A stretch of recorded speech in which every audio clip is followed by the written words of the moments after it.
நம்ம போயிட்டு அப்படின்னா தாவேகா திரு விஜய் அவர்கள் வந்து ஒரு கட்சி ஆரம்பிச்சிருக்காரு. அவர் வந்து ஒரு 6ல ஒரு 10% ஓட்டு வரைக்கும் வாங்குவார். அப்ப அவர் வந்து கண்டிப்பா யாரோ ஒருத்தனுடைய ஓட்டையை பிடிக்க போறாரு. ஐ மீன் அந்த கோட்டையில் இருக்கக்கூடிய ஓட்டையை வந்து அவர் போட போறாரு. அது வந்து மெயின் வந்து நாம் தமிழ் கட்சியினுடைய திரு சீமான் அவர்களுக்கு வந்து கண்டிப்பா வந்து மிக பெரிய ஒரு அடியா இருக்கும்.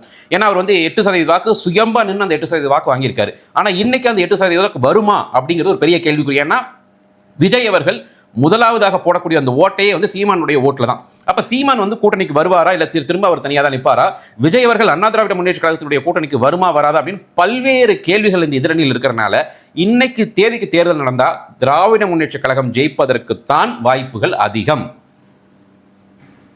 அப்படியா? நன்றி, சுவாரஸ்யமான பதில்.